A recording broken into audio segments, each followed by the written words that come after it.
நிஜமான ஃபோட்டோக்குள்ளே போய் ஒன்று நடைமுறையில் இருங்க சந்தோஷமா. அந்த மாதிரி 7ஆம் இடத்தில் கேது இருந்தால் என்ன செய்ய? பிரச்சனை, கோர்ட்டு கேஸாக பயப்படாதீங்க. போலீஸ் ஸ்டேஷனில் வாழ பெண்ணை கல்யாணம் பண்ணிக்கோங்க, கோர்ட்டில் வேலை செய்கிற பொண்ணை கல்யாணம் பண்ணிக்கோங்க. ஏதாவது டெய்லி வெளியே பிரச்சனைகளை சந்திக்கணும்.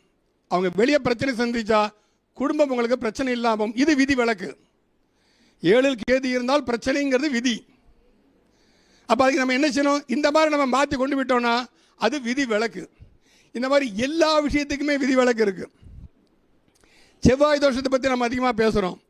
7ஆம் இடத்துல செவ்வாய் இருக்குது, எந்த சுபகிரகங்கள் பார்வையும் இல்லை, சனி சேர்க்கை இல்லை, ராகு கேது சேர்க்கை இல்லை, செவ்வாய் ஆட்சி பலத்திலும் இல்லை. இந்த பெண்ணை என்ன செய்யறது? கணத்தை தள்ளிவிட முடியுமா? காலத்தின் குடும்பம் நடந்து வச்சு. இப்போ செவ்வாய் பலமாக இருக்கக்கூடிய ஜாதகரை சேர்த்து வைங்க, அவங்களுக்கு ஒன்றும் பிரச்சனையும் ஆகாது. செவ்வாய் ஆட்சி பலமாக இருக்கணும், உச்ச பலமாக இருக்கணும், நீச பலமாக இருக்கணும். நீசம்ங்கிறதே ஒரு பலம்தான். நீசம்ங்கிறதே ஒரு பலம்தான்.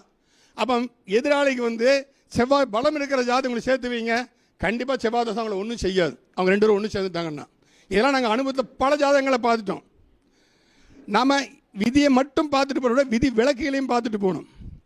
சுக்கிரன் உச்சமாக இருந்தால் வாழ்வு இனிப்பது இல்லை. ஏன்னு சொல்ல முடியுமா யாராவது?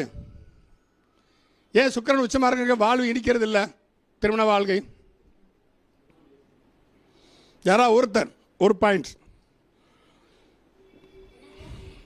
சுக்கிரன் உச்சமாக இருந்தால் அவங்களுக்கு இல்வாழ்க்கை இனிப்பதில்லை. காரணம் என்ன?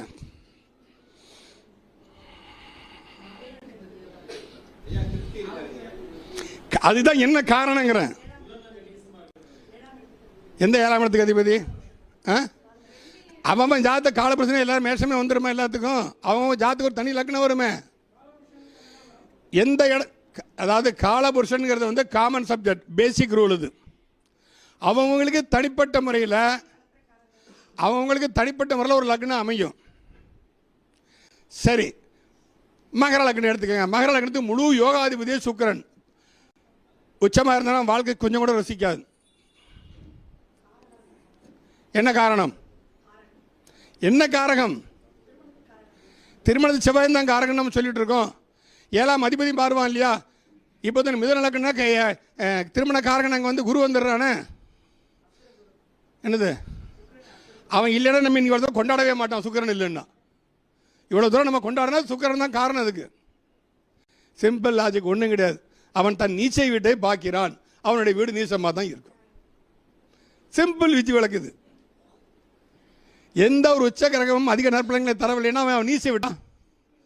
அதே மாதிரி சுக்கிரன் நீச்சமாக இருக்கிற வீடு நல்லா இருக்கு. குடும்பத்தை பார்த்துருக்கீங்களா இல்லையா? ஏன்னா அவனுடைய பார்வை உச்ச பார்வையாக இருக்கும். புரியுதுங்களா?